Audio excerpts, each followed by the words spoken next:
ਤੁਹਾਨੂੰ ਤੁਰਕੀ ਦਾ ਪਿੰਡ ਵਹਾਨਾ ਤੇ ਇਨਸ਼ਾਅੱਲਾ ਤੁਸੀਂ ਇੰਜੋਏ ਕਰੋਗੇ। ਪਹਿਲਾਂ ਇਹ ਰਾਹ ਵੇਖੋ ਨਾ ਕਿੱਡਾ ਸ਼ਾਨਦਾਰ ਖੂਬਸੂਰਤ, ਔਰ ਜੇ ਦੂਜੇ ਲਫ਼ਜ਼ਾਂ ਦੇ ਵਿੱਚ ਆਖਾਂ ਤੇ ਇਸ ਤਰ੍ਹਾਂ ਕਹਿ ਲਓ ਕਿ ਜਿਵੇਂ ਸਲਤਨਤ ਉਸਮਾਨੀਆਂ ਦਾ ਪੁਰਾਣਾ ਕਦੀਮ ਤਰੀਨ ਪਿੰਡ ਚਮਾਲ ਕਜ਼ੀਕੀ। ਅਸੀਂ ਉਸ ਪਿੰਡ ਇਸ ਟਾਈਮ ਵਿਜ਼ਿਟ ਵਾਸਤੇ ਜਾ ਰਹੇ ਹਾਂ ਔਰ ਵੀਡੀਓ ਬਣਾ ਰਹੇ ਨੇ ਹੁਸਨੈਨ ਭਾਈ, ਔਰ ਨਜ਼ਾਰਾ ਬੜਾ ਪਿਆਰਾ ਵੇ। ਤੁਸੀਂ ਇਹ ਮੀਟਰ ਵੇਖੋ ਨਾ ਤੇ ਇਹ ਸ਼ੀਸ਼ੇ ਦੇ ਉੱਤੇ ਜਿਵੇਂ ਤੁਹਾਨੂੰ ਨੰਬਰ ਲਿਖੇ ਨਜ਼ਰ ਆਉਂਦੇ ਨੇ ਪਏ, ਇਹ ਇੱਥੇ ਮਤਲਬ ਜਿੰਨਾ ਵੀ ਗੱਡੀ ਚੱਲਣੀ ਹੈ, ਟੈਕਸੀ ਚੱਲਣੀ ਹੈ ਨਾ, ਉੱਤੇ ਮੀਟਰ ਦੇ ਲਿਖਿਆ ਹੁੰਦਾ ਕਿ ਇੰਨੇ ਕਿਲੋਮੀਟਰ ਚੱਲੀ ਹੈ ਤੇ ਇੰਨੇ ਲੀਰੇ ਬਣੇ ਨੇ। ਸੋ ਇਹ ਮੀਟਰ ਸ਼ੁਰੂ ਹੀ 50 ਲੀਰਿਆਂ ਦੇ ਉੱਤੋਂ ਹੁੰਦਾ ਹੈ, ਯਾਨੀ ਕਿ ਉਹ ਪਹਿਲੇ 50 ਲੀਰੇ ਪਤਾ ਨਹੀਂ ਕਿ ਟੈਕਸੀ ਡਰਾਈਵਰ ਦੇ ਹੁੰਦੇ ਨੇ ਜਿਹੜੀ ਕੰਪਨੀ ਦੇ ਵਿੱਚ ਲੱਗਾ ਹੈ, ਜਾਂ ਉਹ ਹਕੂਮਤ ਦੇ ਟੈਕਸ ਹੁੰਦੇ ਨੇ, ਜਾਂ ਮਤਲਬ ਉਹ ਪਹਿਲੇ 50 ਲੀਰੇ ਕਾਹਦੇ ਹੁੰਦੇ ਨੇ।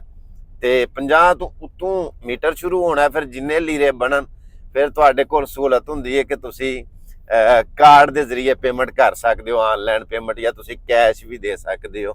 1 ਲੀਰਾ ਪਾਕਿਸਤਾਨੀ 7.5 ਰੁਪਏ ਬਣਦੇ ਨੇ ਜੀ। ਔਰ ਇਸ ਟਾਈਮ ਅਸੀਂ ਪਿੰਡ ਦਾਖਲ ਹੋ ਗਏ ਹਾਂ ਚਮਾਲ ਕਜ਼ੀਕੀ, ਔਰ ਤੁਹਾਨੂੰ ਮੰਜ਼ਰ ਵਿਖਾਉਂਦੇ ਆ, ਵਿਊ ਵਿਖਾਉਂਦੇ ਆ। ਇਨਸ਼ਾਅੱਲਾ ਤੁਸੀਂ ਇੰਜੋਏ ਕਰੋਗੇ ਕਿ ਤੁਰਕੀ ਦੇ ਪਿੰਡ ਕੈਸੇ ਨੇ। ਆਓ ਮੇਰੇ ਨਾਲ ਪਿੰਡ ਵਿਜ਼ਿਟ ਕਰੀਏ।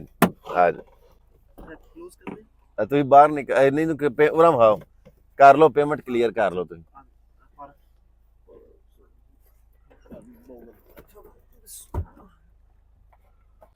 ਲਓ ਜੀ ਇਸ ਟਾਈਮ पेमेंट हो गई है, टैक्सी की पेमेंट।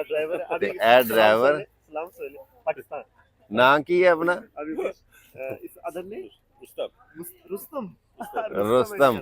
अच्छा ये देखिए हमने टैक्सी का किराया जी, इसका टैक्सी का एक्चुअल किराया बना था 400 समथिंग।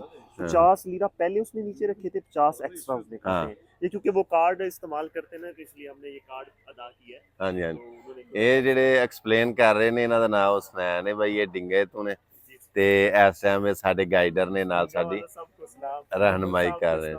हर जगह पर हम गाइड कर रहे हैं। ਥੈਂਕ ਯੂ ਜੀ, ਸ਼ੁਕਰੀਆ। ਲਓ ਜੀ ਇਹ ਪਿੰਡ ਅਸੀਂ ਪਹੁੰਚ ਆਏ ਆ ਤੇ ਮੰਜ਼ਰ ਹੁਣ ਤੁਸੀਂ ਵੇਖਣਾ। ਠੀਕ ਹੈ ਜੀ, ਮਿਹਰਬਾਨੀ। ਇਹ ਜੀ ਇਸ ਟਾਈਮ अंजीर ਦਾ ਚਾਰ ਇਹਨਾਂ ਬਣਾਇਆ। Bağlayıp şerbetin içine atıyoruz. हाँ Kaynatıyoruz. ये कह रही है कि इसके अंदर हमने शहद डाला हुआ है, अच्छा, और ये उसका वो पाकिस्तान में पता नहीं आम क्या बोलते हैं, मेरे जहन से निकल गया, स्वीट सी कुछ चीज होती है, रीढ़ियां के पता नहीं क्या, हाँ उस तरह की है। शहद इसके अंदर डाला हुआ है। ये O hazır paketlerde olan kurulan kırpız şekeriyle yapılmış. Bildiğimiz doğal कहती है इसमें şekerimiz. कोई 2 नंबर शक्कर हमने नहीं डाला, और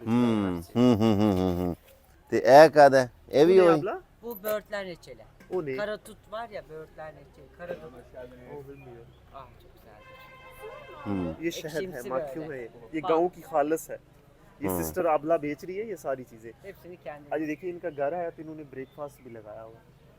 Mantı, breakfast, gözleme. ਲਓ ਜੀ ਇਹ ਇਹਨਾਂ ਨੇ ਨਾ ਚਾਰ ਰੱਖੇ ਨੇ हाँ चार। ਤੇ ਬਕੌਲ ਇਹਨਾਂ ਦੇ ਕਿ ਇਹ ਜਿਹੜਾ ਚਾਰ ਹੈ ਇਹਦੇ ਵਿੱਚ ਸ਼ਹਿਦ ਪਾਇਆ, ਚਾਰ ਜ਼ੈਤੂਨ ਦਾ, ਇਹ ਜ਼ੈਤੂਨ ਦਾ ਸੌਰੀ ਅੰਜੀਰ ਦਾ, जीर दाल। ਤੇ ਇਹਦੇ ਵਿੱਚ ਸ਼ਹਿਦ ਪਾਇਆ, ओरिजिनल खालिस ओरिजिनल चीज़ है। खालस।